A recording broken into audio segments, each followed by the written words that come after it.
Hello everyone and welcome to a Danthrax Games review of Rise of Venice, the latest naval trading and management game from Kalypso and Game Maker Studios. I'll be taking a look at version 1.124817 of the game and what you can expect from your purchase. Rise of Venice is the latest installment to the Port Royale and Patrician series of games. For those unfamiliar with the series, they're a casual-paced trading and management simulation. Players are dropped into the Mediterranean and tasked with the challenge of accumulating wealth through successful trading, fleet expansion, naval warfare, and politics. Players who succeed are rewarded with enormous wealth, power, and respect, while unsuccessful players will watch their efforts crumble away into bankruptcy. Rise of Venice has much in common with its predecessors, but improves on key portions of gameplay and graphics while cutting back on loading screens and some customization. Players familiar with the series will notice improvements to sea warfare and graphical quality on offering here, but may miss some of the fluffy but fun depth previously available when building industry and expanding your towns. Starting off with the in-game options, which are slim, players have the ability to rebind basic keys, although many are locked. Graphical settings are slim. The game only offers players a choice between very low, low, and normal settings to choose from. Separated audio sliders are available, and there is a dedicated slider for cutscenes and story elements, which is nice, as these often occur without warning as the player acquires wealth. Multiplayer options exist as well for players who wish to compete against others online for top spot on the leaderboards.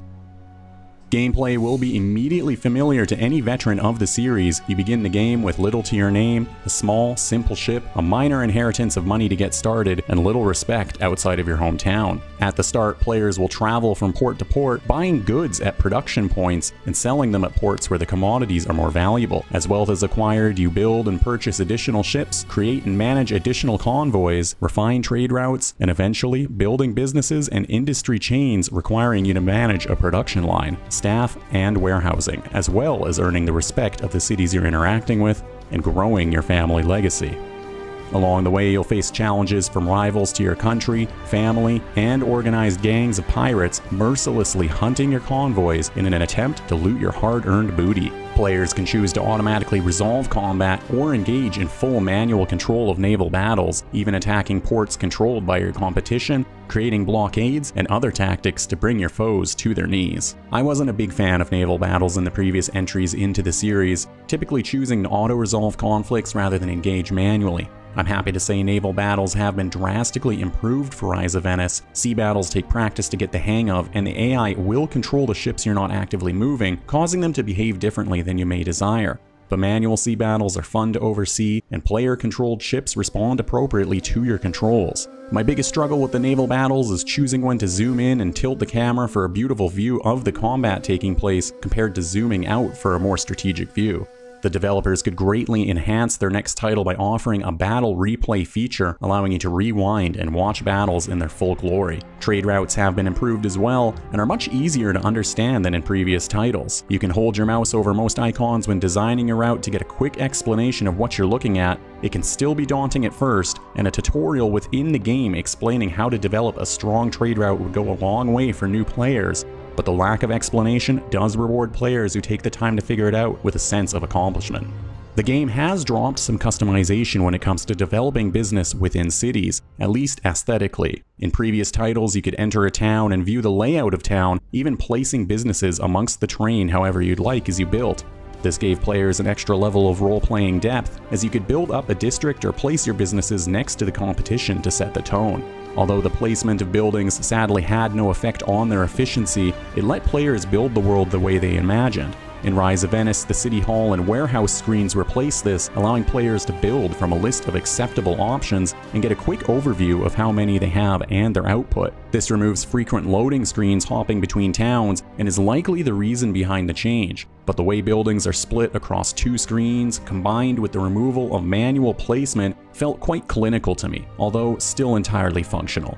Captains will level up as they trade, travel, and battle, but there is no notification displayed to the player when this occurs, forcing you to manually click on each convoy one at a time to frequently check in.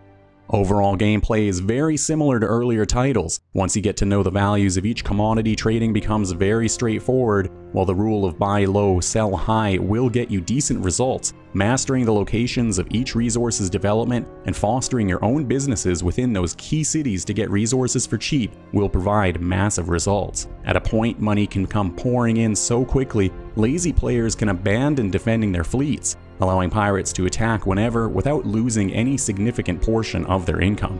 In terms of difficulty, the game is very casually paced. There is little in the way of immediate significant threat. At the start of the game, the biggest challenge is earning money to expand your fleet, eventually melding to threats from pirate gangs growing in strength. At no point do these threats really pose a danger of making the player lose the game, only slowing advancement and eating away at profits. Poorly designed trade routes pose the risk of bankrupting players, which combined with larger fleets and repair costs can quickly set you back. I found my preferred way to play involved large numbers of smaller automated trade convoys and one or two larger manually controlled defense fleets. While small trade convoys can entirely ignore having crew and cannon, it was fun to max out my weaponry on a small group of defense fleets and push back pirate threats. The defense convoys came at a significant cost, especially when purchasing expensive ammunition, but can also be sent off to do trading with stripped crews between battles.